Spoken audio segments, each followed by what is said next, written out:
తెగ వైరల్ అయిపోతుందబ్బా. శ్రీజ వచ్చి కళ్యాణ్కి హింట్స్ ఇచ్చేసింది.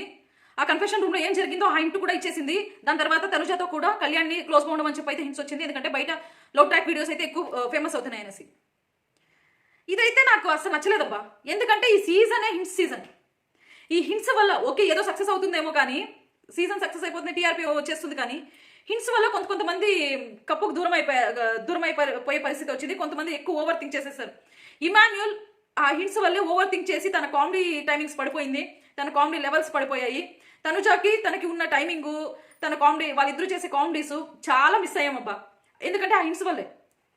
ఫస్ట్ ఏంటి వచ్చి వైల్డ్ కార్డ్స్ వచ్చి హింట్స్ ఇచ్చేసారు, తర్వాత నాగార్జున గారు వచ్చి హింట్స్ ఇస్తారు, సెలబ్రిటీస్ వచ్చి హింట్స్ ఇస్తారు, మళ్ళీ ఎక్స్ కంటెస్టెంట్స్ వచ్చి హింట్స్ ఇస్తారు, మళ్ళీ శ్రీజ అండ్ భరణి గారు మళ్ళీ వచ్చారు లోపలికి, వాళ్ళు వచ్చి హింట్స్ ఇస్తారు.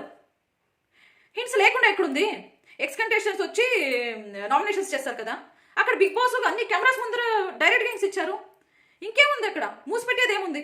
శ్రీజ వచ్చి కళ్యాణ్కి హింట్స్ ఇచ్చిందంటే ఇంకేం చేస్తుంది? ప్రతి ఒక్కరు డైరెక్ట్గానే హింట్స్ ఇచ్చేస్తారు అబ్బా. ఇంకా శ్రీజ వచ్చి తన ఫ్రెండ్కి హింట్స్ ఇస్తే ఏముంది దాంట్లో?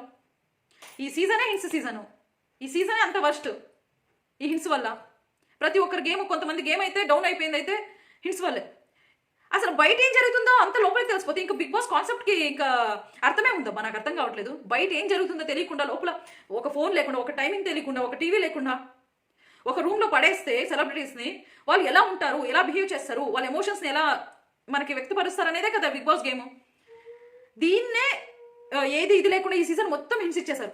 ఏదో సీజన్ 4లో లాస్ట్లో ఎవరు మీన్స్ ఎవరో వచ్చేసి ఇలా చూపించారు, ఇలా చూపించారు అనేసి హింట్స్ ఇచ్చేసారని చెప్పేసి నెక్స్ట్ ఇయర్ నుంచే మీన్స్ ప్రతి ఆ కంటెస్టెంట్స్ అందరినీ, ఎక్స్ కంటెస్టెంట్స్ అందరినీ లాస్ట్లో పార్టీ అనేసి ఒక ముందు రోజు పార్టీ పెడుతున్నారు అబ్బా. 2-3 సీజన్స్ జరిగాయి.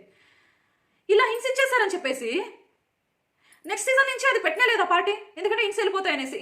ఈ సీజన్లో ప్రతి ఒక్కటి హింట్స్ అయిపోయింది. ఇంకేం చేయాలి? ఇలా హింట్స్ వస్తూ పోతే ప్రతి ఒక్కరు గేమ్ డౌన్ అయిపోతుంది. ఫస్ట్లో స్టార్టింగ్లో అయితే శ్రీజ గారు అండ్ ప్రియా వాళ్ళది కానీ, సంజన గారితో కానీ ప్రతి ఒక్కరు అసలు రియల్ కంటెంట్, వాళ్ళు అరవడం కానీ కొన్ని ఓవర్గా చేశారు, అవంతే నచ్చలేదు. కానీ సంజన గారు వాళ్ళందరూ కూడా ప్రతి ఒక్కరు, ఇమాన్యుల్, తనుజ, ప్రతి ఒక్కరిది రియల్గా ఉన్నిందబ్బా. వాళ్ళు ఒక జోన్లో ఉన్నారు. ఈ ఓవర్ హింట్స్ వల్ల ప్రతి ఒక్కరు విడిపోయి అసలు గొడవలు పడలేదు. ఇటువైపుగా హింట్స్ ఎక్కువైపోయాయి. దానివల్ల వాళ్ళు ఫ్రీగానే ఉండలేకపోయారు. ఇంతమంది ఎలా మీన్స్ తనుజ ఎలా ఫస్ట్లోకి వెళ్ళిపోయింది అనేసి ఇమాన్యుల్ కొంచెం వెళ్ళిపోయాడు, రీతు వెళ్ళిపోయింది. ఇలా ప్రతి ఒక్క హింట్స్ వల్ల పాపం కంటెస్టెంట్స్ గేమ్ పాడైపోయింది. ఇది ఇంకా శ్రీజ వచ్చి ఇంట్లో ఇవ్వడం వల్ల ఏముందిలే, లైట్ తీసుకోండి.